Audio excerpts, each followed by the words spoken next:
नमस्कार दोस्तों, एक बार फिर से स्वागत है आपका अपने YouTube चैनल फ्री स्टडी पर। आज की वीडियो में हम बात कर लेते हैं महिला आंदोलन के प्रमुख मुद्दे, साथ ही मुद्दों के संग संग चुनौतियां देख लेते हैं। कई बार पेपर में क्वेश्चन आ जाता है कि महिला आंदोलन क्यों शुरू हुआ, हमें कारण बताने होते हैं। कारण आए या मुद्दे आए, दोनों सेम ही चीज़ है, क्योंकि वही कारण है जिसके कारण महिलाओं ने मिलकर आंदोलन किया और उनके मुद्दे भी यही हैं। जैसे घर में दो लोगों की अगर लड़ाई हो, लड़ाई मतलब बढ़ जाए, तो लड़ाई का कारण क्या है? जो उनका मुद्दा रहेगा वही तो उनका कारण है ना। तो सेम ऐसे ही मुद्दा और कारण सेम होता है और चुनौतियां भी उन्हीं के जैसा एक पार्ट है जो उनसे संबंधित है। तो कोई अलग क्वेश्चन नहीं है, सेम क्वेश्चन है। आपको करना क्या है, भूमिका वगैरह अच्छे से रेडी करनी है और प्रेजेंटेशन बहुत अच्छे से देनी है, ठीक है। तो चलिए बिना किसी देरी के स्टार्ट करते हैं अपनी वीडियो को।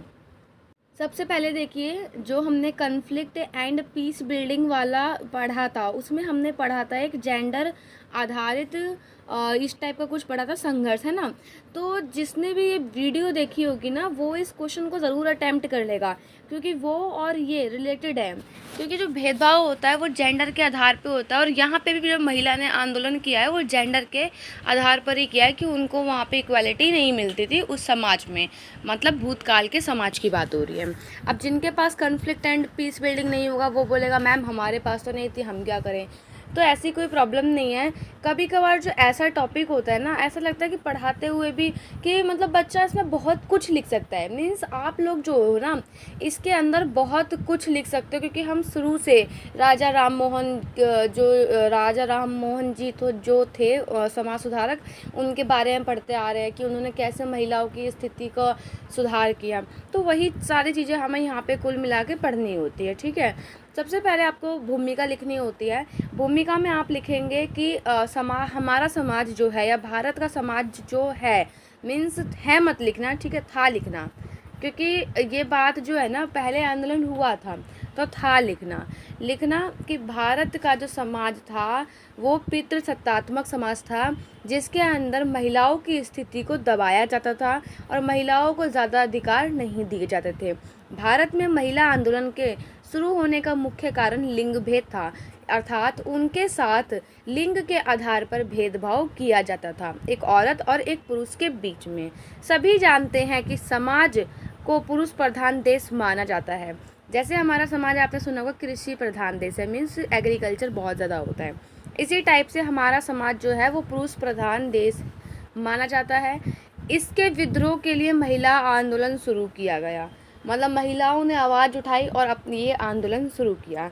ये एकदम से नहीं हुआ, पहले इस गांव से फिर इस गांव तक पहुंचा, फिर इस गांव तक पहुंचा, फिर बहुत सारे समाज सुधारक रहे हैं, ठीक है, बहुत बड़े बड़े, उनकी वजह से रहा।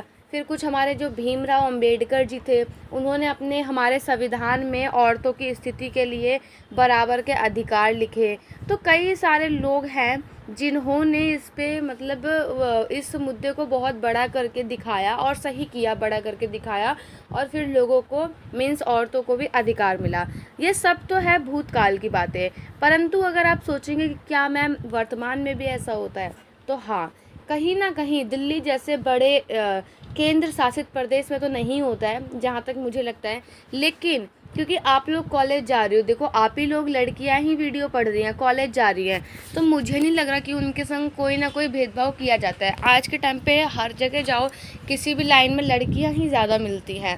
ये जो भेदभाव होता है, ज़्यादातर रूढ़िवादी जो सोच होती है, जहाँ पर मीन्स गांव वगैरह में ज़्यादा होता है, हर गांव में भी नहीं होता। जो गांव ज़्यादा पिछड़े हुए होते हैं उन गांव में आज भी लड़के और लड़की के बीच में भेदभाव पाया जाता है।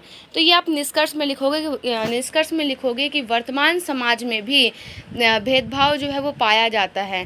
फिर आपको वही लिंक करके लिखना है कि कहाँ कहाँ पाया जाता है, और उसे हटाने के लिए हमें ज़्यादा से ज़्यादा प्रचार करना चाहिए और मतलब जागरूकता फैलानी चाहिए, ठीक है, और महिलाओं की शिक्षा पर और ज़्यादा जोर देने की आवश्यकता है। ये तो आपने लिख लिया निष्कर्ष में। अब भूमिका, ठीक है, तो चलो ये तो हमारा फर्स्ट और लास्ट क्लियर हुआ। अब हम जान लेते हैं, उसके बाद आप थोड़ा सा लिखोगे नारीवाद, क्योंकि जो आंदोलन हुआ था वो नारीवाद की वजह से हुआ था। नारीवाद एक ऐसी विचारधारा है जिसके अंतर्गत औरतों को यानी कि मेल और फीमेल को हर क्षेत्र में बराबर रखने की बात कही जाती है। मीन्स एक ऐसी विचारधारा जिसके अंतर्गत सामाजिक, आर्थिक, राजनीतिक हर क्षेत्र में लिंग समानता की बात कही जाती है। ठीक है, तो आप बना के भी लिख सकते हो कि नारीवाद एक ऐसी विचारधारा है जिसके अंतर्गत औरतों की स्थिति को पुरुषों की स्थिति के समान बताया जाता है हर क्षेत्र में। क्षेत्र लिख दोगे, सामाजिक, आर्थिक, राजनीतिक और सांस्कृतिक भी हो सकता है। जैसे हमने सांस्कृतिक आयाम, राजनीतिक आयाम इस टाइप से पढ़े थे, तो आप उस टाइप से लिख सकते हो। उसके बाद है नारीवाद के चरण या युग। तो 2 भागों में बटा हुआ, एक है आज़ादी से पहले, एक है आज़ादी के बाद का। तो ये हमारे क्वेश्चन में नहीं आता है, तो आपको ये नहीं लिखना है। ठीक है, वैसे मतलब ये चार्ट बना देना, कोई वो नहीं है कि मैम मतलब कि बुरा इफेक्ट पड़ेगा, ऐसा कुछ नहीं है, चार्ट बना सकते हो। ठीक है, उसके बाद है महिला आंदोलन जो है उसके प्रमुख मुद्दे, जो हमसे अभी पूछा है, या नारीवाद आंदोलन के प्रमुख मुद्दे आ जाए, या महिला आंदोलन क्यों हुआ था, क्या कारण थे। तो आपको यही जो है 4 पॉइंट लिखने हैं, 4 से ज़्यादा पॉइंट भी लिख सकते हो। अच्छा, इस क्वेश्चन को अटेम्प्ट करने का दूसरा तरीका मैं आपको बताती हूँ। आप यहाँ पर लिख सकते हो मुद्दे को ना आप ऐसे बांट सकते हो, ऐसे 4 भागों में। जैसे हमने कॉन्फ्लिक्ट पे पढ़ा था ना, सामाजिक आयाम, राजनीतिक आयाम, आर्थिक आयाम, सांस्कृतिक आयाम। सेम ऐसे ही आप लिख सकते हो, सामाजिक मुद्दा, राजनीतिक मुद्दा, आर्थिक मुद्दा और सांस्कृतिक मुद्दा। फिर सामाजिक के अंदर भी आप कुछ भागों में बांटोगे, जैसे सती प्रथा हो गया, शिक्षा हो गया, बहुविवाह हो गया, इस टाइप से। आर्थिक में रोजगार हो गया, और समान अवसर ना होना रोजगार के, वेतन में जो फ़र्क होता है वो लिख सकती हो। इस टाइप से जो राजनीतिक रहेगा वहाँ पे वोटिंग मतलब वोटिंग का राइट ना होना, और महिला चुनाव में मतलब भागीदारी नहीं कर सकती अपनी, तो इस टाइप से आप राजनीतिक का लिखोगे। मीन्स क्वेश्चन को अटेम्प्ट करने के 2-3 तरीके होते हैं, जो आपको बेस्ट लगे। मुद्दे को आप कहने का मतलब ये है कि आप 4 भागों में बांट करके, और इन चारों के भी 3-3 या 2-2 जितने भी आपको मुद्दे पता हो बांट करके दिखा सकते हो, ताकि मैडम या सर जो कॉपी चेकर है आपका, वो यहीं पर देख करके आपको आंसर दे दे। उन्हें लगे कि हाँ भाई बच्चे ने मुद्दे लिखे हैं तो उसको पता है, तभी उसने आगे भी जाके अच्छा कुछ लिखा ही होगा। या तो आप नॉर्मली ऐसे करके 5 से 6 हेडिंग बना सकते हो, जिसमें आप लिखोगे कि स्त्रियों के अधिकार को मानव अधिकार की मान्यता मिलनी चाहिए। यानी कि उनका जो उन्होंने आंदोलन किया, उनका मेन कारण ये था कि जो स्त्रियों के अधिकार है वो पुरुषों के अधिकार के बराबर नहीं, बल्कि मानव के अधिकार के बराबर मिलने चाहिए। क्यों? क्योंकि एक स्त्री भी एक मानव है, मतलब स्त्री एक मानव ही है। हम सभी क्या है, मानव है, ह्यूमन बीइंग है।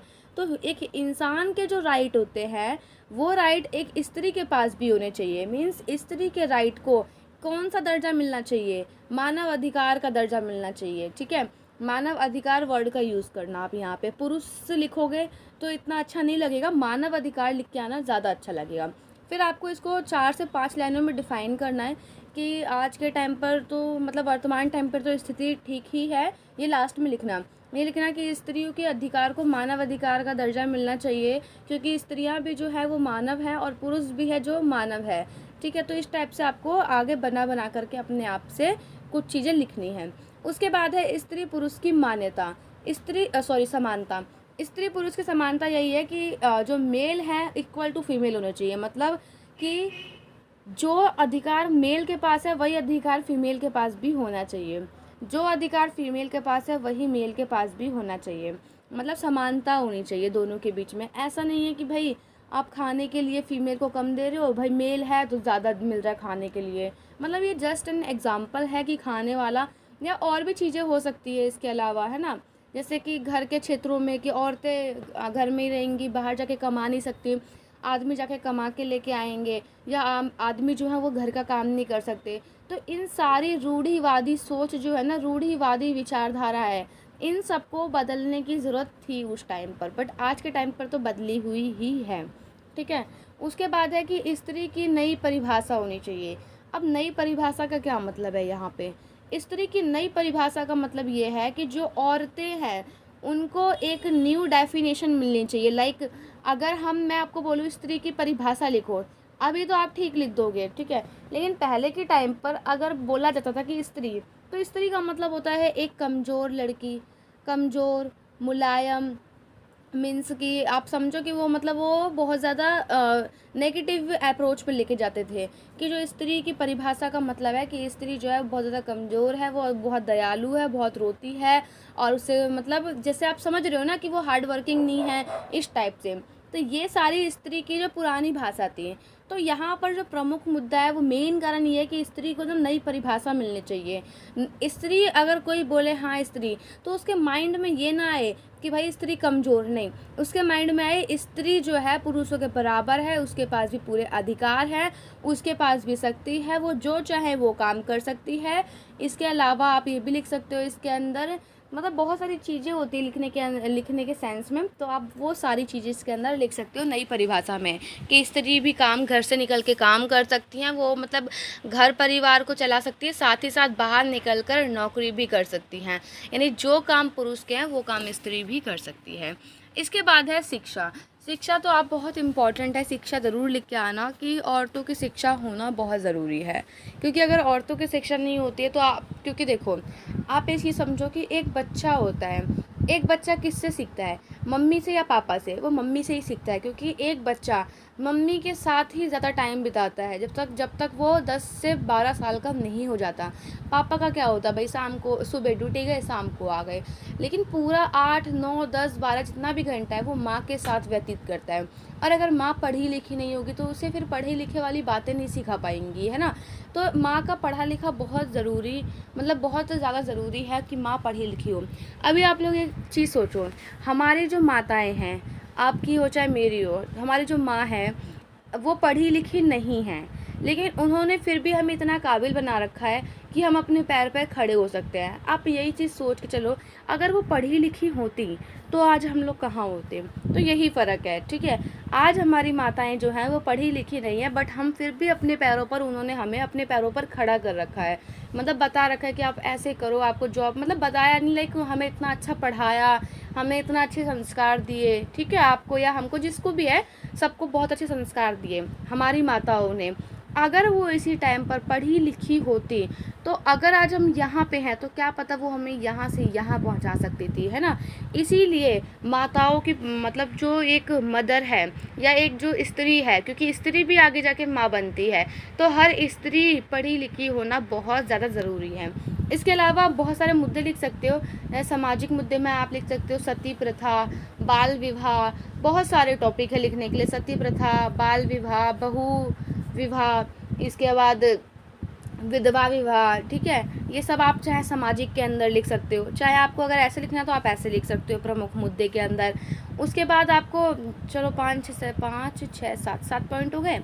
8वां पॉइंट आप यहाँ पे और भी चीज़ लिख सकते हो कि मुद्दा और क्या हो सकता है। उस टाइम पर बहुत सारे मुद्दे थे, जैसे उनको राजनीतिक क्षेत्र में अधिकार नहीं था, बाहर निकलने का तो बिल्कुल ही अधिकार नहीं था, मीन्स बाहर जाके कमाने का। तो ये सारी चीज़ें आप प्रमुख मुद्दे के अंदर डाल सकते हो। मैंने आपको मोटे मोटे मतलब 4 बताए हैं जो कि बहुत इम्पॉर्टेंट हैं। इसके अलावा अगर आप अपनी क्रिएटिविटी के अकॉर्डिंग लिखना चाहो तो आप वो भी लिख सकते हो, कोई गलत नहीं होगा, ठीक है। अब हम बात कर लेते हैं मुख्य चुनौतियाँ की। तो देखिए, जो मैंने आपको बताया ना, जो मुद्दे होते हैं, जो कारण होते हैं, वही हमारी चुनौतियाँ होती हैं। अब जब हुआ क्या, जब समाज सुधारक आए, उन्होंने समाज का सुधार किया, तो उनके सामने बहुत सारी चुनौतियाँ आई। सबसे पहली चुनौती ये थी कि समाज जो है ना वो बहुत ज़्यादा पिछड़ा हुआ है, मतलब बहुत ज़्यादा, उनके नज़र में स्त्री कुछ थी ही नहीं, ठीक है। तो ये दूसरी थी उनकी रूढ़िवादी सोच, मतलब वहाँ के लोगों, मतलब हर जगह के लोगों की रूढ़िवादी सोच, उन सोच को बदलना, 3 पॉइंट बता दिए मैंने, ठीक है। यहाँ पे जो बता रही हूँ सेम वैसी सब हेडिंग डाल के एक्सप्लेन करना है। उनकी सोच को बदलना मीन्स जो वहाँ के लोग थे, उनकी जो सोच थी वो इतनी ज़्यादा रूढ़िवादी थी ना, उनकी सोच को बदलना बहुत मुश्किल था।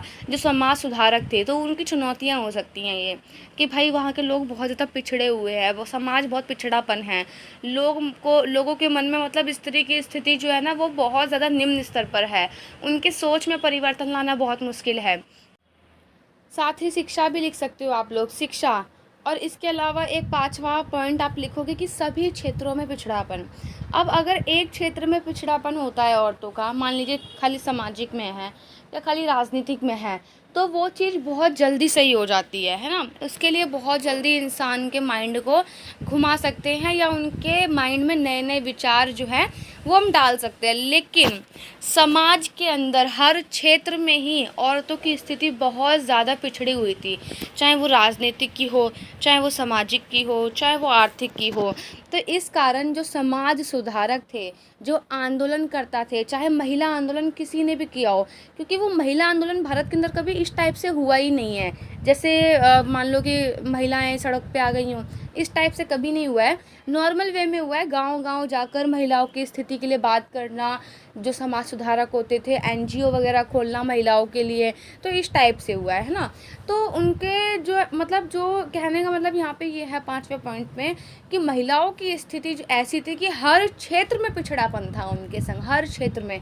तो ये आप यही लिखोगे कि सभी क्षेत्र में उनकी स्थिति जो थी वो निम्न थी या पिछड़ी हुई थी, मतलब उन्हें किसी भी क्षेत्र में अधिकार नहीं थे।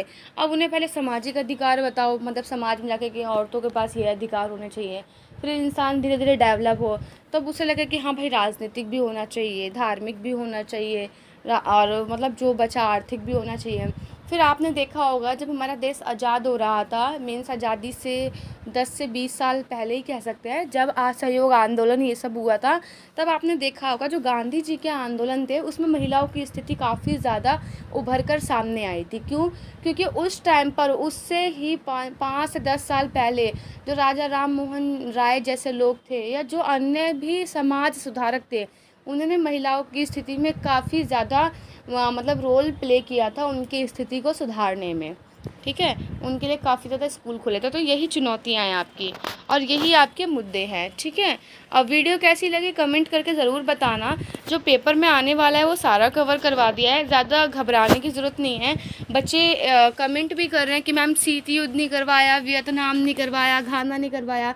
अरे क्यों करना आपको घाना और वियतनाम, जब मैंने बोल दिया कि यूनिट 3 ही इतना आपका मजबूत है कि सारे क्वेश्चन आप उसमें से ही करके ले जाओगे, तो यूनिट 1 और 2 के पीछे क्यों काहे पड़े हुए हो भाई। छोड़ दो यूनिट 1 और 2, आप खाली यूनिट 3 पे फोकस रखो। यूनिट 1 में से शीत युद्ध कर लो खाली, क्या कारण थे, क्या परिणाम थे। घाना और वियतनाम जो भी है उनके संदर्भ में मत करो, चाहे आए तो लिख देना, कोई इशू नहीं है। क्योंकि ना उसमें करोगे ना, अगर आप करने को करवा तो दूँ, लेकिन अब जो प्रेजेंटेशन होती है वो सही से नहीं बन पाती, और फिर ऊपर से उसमें बहुत लंबी लंबी कहानी आएंगी, ये हुआ वो हुआ, और फिर थोड़ा कॉम्प्लिकेटेड भी है चैप्टर। करवा तो दूँ मैं, अब टाइम भी इतना है नहीं। जो बच्चा यूनिट 1 की वीडियो देख सकता है वो यूनिट 1 की वीडियो देख लो, उसे वहीं से क्लियर हो जाएगा। और यूनिट 2 की भी मैंने अच्छे से करवाई हुई है, तो वहाँ से आप जाके देख सकते हो। लेकिन यूनिट 3 इतना मजबूत है ना अपने आप में कि 5 क्वेश्चन आपके वहीं से ही आएंगे। आप समझो, नागरिक अधिकार आंदोलन है, रंग भेद वाला है, महिला आंदोलन अभी करवा दिया, चिपको है, और एक और आपका जो है भोपाल वाला, भोपाल गैस त्रासदी। ठीक है, तो यहाँ पे आपके 1 2 3 4 5 ये 5 आ गए, तो आप पाँचों को ही आराम से कर लोगे। इसके अलावा भी मैंने 1-2 क्वेश्चन और करवाए हैं फालतू, 7 से 8 क्वेश्चन करवाए हैं, जिसमें से आप 5 ही तो करने हैं, तो इतना टेंशन क्यों ले रहे हो। 5 क्वेश्चन है, जैसे आपका बिजनेस मैनेजमेंट का पेपर गया है ना अच्छा सा, वैसे ही जाएगा। क्वेश्चन बिल्कुल जो ऐसे है ना, बिल्कुल रखे हुए आएंगे कि ये लो क्वेश्चन लो जो करवा रखे हैं, सेम ऐसे ही क्वेश्चन आएंगे।